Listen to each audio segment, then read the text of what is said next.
ఈ 10 గ్రామాలలో ఎన్ని రకాల సమస్యలు వచ్చినాయి, ఎన్ని సమస్యలు వచ్చినాయి, ఎన్ని రకాల సమస్యలు వచ్చినాయి, వాటికి ఏ విధమైన పరిష్కారం ఉంచబోతుంది? సమస్యలు అయితే బాగానే వచ్చినాయి. అందుకే సునీల్ గారు, ఆయనకి రెవెన్యూ చట్టాలమైన అవగాహన ఉంది, భూముల విషయంలో అవగాహన ఉంది. ఆయన పదే పదే మీడియాకు రైతాంగాన్ని ఎప్పటికప్పుడు వాళ్ళని జాగృతి చేయడానికి ఎప్పటికప్పుడు మాట్లాడుతున్నారు. వారికి ఉండే అనుభవాన్ని దృష్టిలో పెట్టుకొని కాంగ్రెస్ పార్టీ అధికారానికి వచ్చిన తర్వాత వారితో రిక్వెస్ట్ చేయడం జరిగింది. మీరు ఒక మండలాన్ని ఎంచుకొని ఒక పైలట్ ప్రాజెక్టుగా తీసుకొని ఎట్లాంటి సమస్యలు ఉన్నాయి అనేది క్షేత్రస్థాయిలో పోయి కాస్త మాకు ఒక నివేదిక ఇస్తే బాగుంటుందనే మాట మనం మాట్లాడినప్పుడు సునీల్ గారు వారి బృందం అంతా కూడా అందరూ లాయర్లే ఈ గ్రామంలోనే మొదలుపెట్టారు. ఈ గ్రామంలో, ఈ మండలంలో ఉన్న 22 రెవెన్యూ గ్రామాలలో అన్ని గ్రామాలలో జరిగిన ఇట్లాంటి మీటింగ్లు. రైతాంగం కూడా అక్కడికి వచ్చిండ్రు, వాళ్ళ ఇబ్బందులు అని చెప్పేది ఒక స్పెసిఫిక్ ఫారం పైన కూడా నింపించడం జరిగింది. మళ్ళీ దీన్ని రెండవసారి మళ్ళీ ఒకసారి దీన్ని చెక్ చేసుకోవడానికి ఆచారంలో కూడా ఒకసారి జరిగిపోయింది.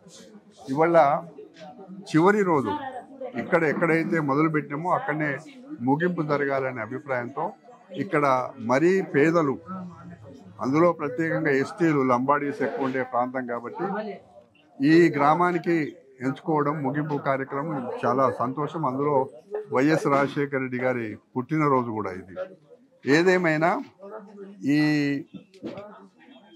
ఈ సంస్థ చేసిన ఈ వర్క్ ఏదైనా ఉందో, ఏ పని ఏదైతే ఉందో, ఏ తప్పులైతే గ్రహించిండ్రో ఇవన్నీ కూడా ప్రభుత్వానికి ముందు చూపుకు ఏ విధంగా ముందుకు పోవాలి, ఏ విధంగా అధిగమించాలి ఈ సమస్యను అనేది. మొత్తం 10 గ్రామాలలో ఏ రకాల సమస్యలు మీ ముందుకు వచ్చినాయి?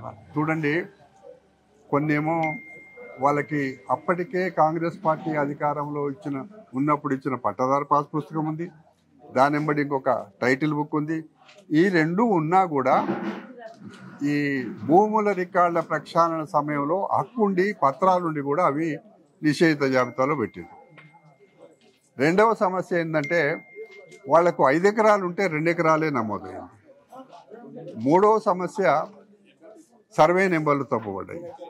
4వ సమస్య ఎవరైతే ఒక రైతుకు భూమి అమ్మిండో ఆయన పేరు కాకుండా అమ్మిన ఆయన పేరు ఇంకా రికార్డులో ఉంది.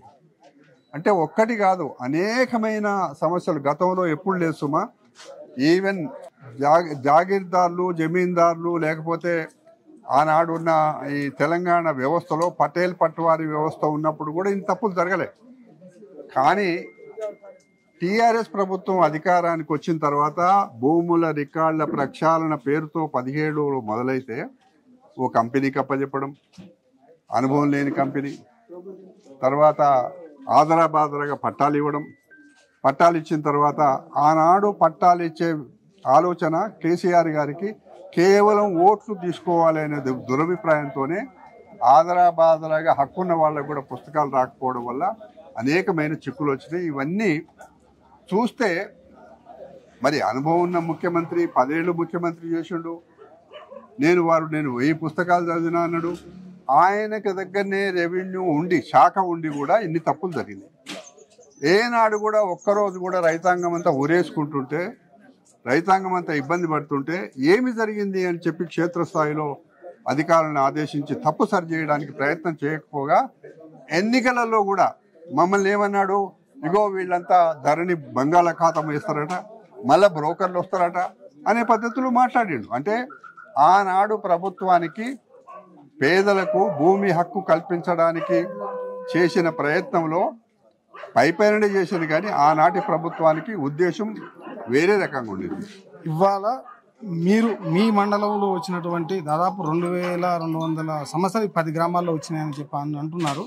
ఈ సమస్యల్ని పరిష్కరించడం కోసం మీరు ఏం చేయబోతున్నారు? చూడండి, దీంట్లో ఈ మండలంలో ఈ గ్రామాలలో ఎక్కువ వచ్చినాయి ఏంటంటే నిషేధిత జాబితాలో పెట్టడం. ఏమన్నారు, సీలింగ్ భూమి అన్నారు, కానీ అది సీలింగ్ భూమి కాదు, పట్టా భూమి.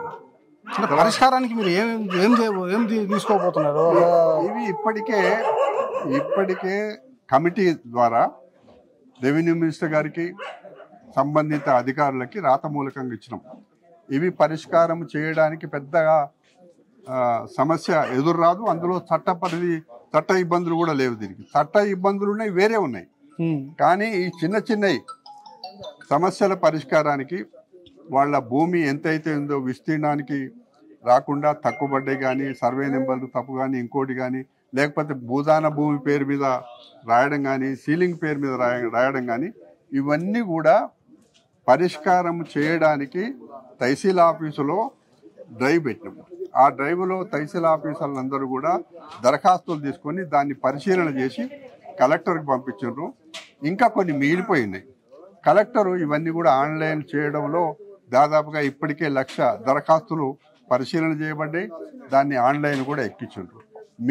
మిగిలినవి కూడా అతి తొందరగా మరీ ముఖ్యమంత్రి గారు, రెవెన్యూ మినిస్టర్ గారు చాలా దీన్ని స్పీడప్ చేయడానికి ఇంకా అనేకమైన మార్గాలు ముందుకు పోవాలనే దాంట్లోనే భాగంగా ROR చట్టము పటిష్టమైన తీసుకురావాలనే ఉద్దేశంతోనే కొత్త ROR చట్టం రేపు 22వ తారీఖు నుంచి శాసనసభ మొదలవుతుంది. కాబట్టి అందులో కూడా అది పెట్టేస్తే దీంతో పాటు చట్ట పరిధిలో ఉండే సమస్యలు కూడా పరిష్కారం చేసుకోవడానికి అవకాశాలు ఉంటాయి.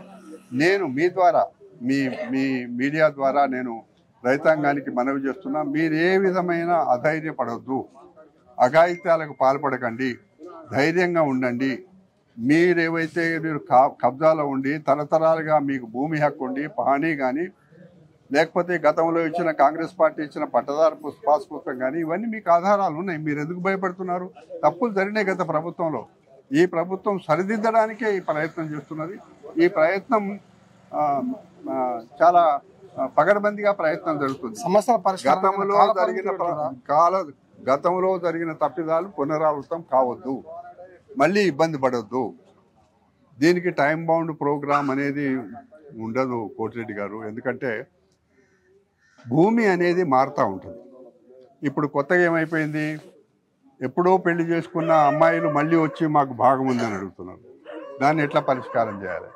అన్నదమ్ములలో పంచాయతీలు ఉన్నాయి.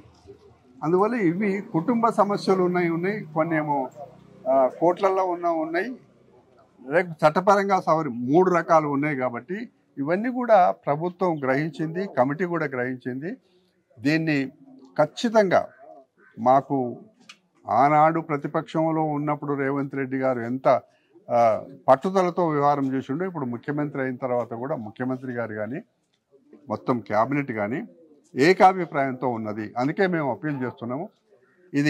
ఈ సమస్యను పరిష్కారం చేయడంలో ఇప్పుడు చూడండి 2,46,000 దరఖాస్తులు చెప్పినాం. అది నడుస్తున్న క్రమంలో ఇంకా 60,000 కొత్తగా వచ్చినాయి. ఇది నిరంతర ప్రక్రియ. ఇవాళ ఒక కుటుంబం రేపు ఏర్పడతారు, ఒక ఆయన అమ్ముకుంటాడు, ఇంకొక ఆయన గిరువు పెడతాడు. ఇట్లాంటి సమస్యలు వస్తూనే ఉంటాయి. కానీ ఏదైతే ఆ గత ప్రభుత్వం చేసిన తప్పిదాలు ఉన్నాయో అవి పరిష్కారం చేయడానికి నేను అనుకుంటాను ఇంకా పెద్ద దూరం ఏం పోవాల్సిన అవసరం లేదు. అది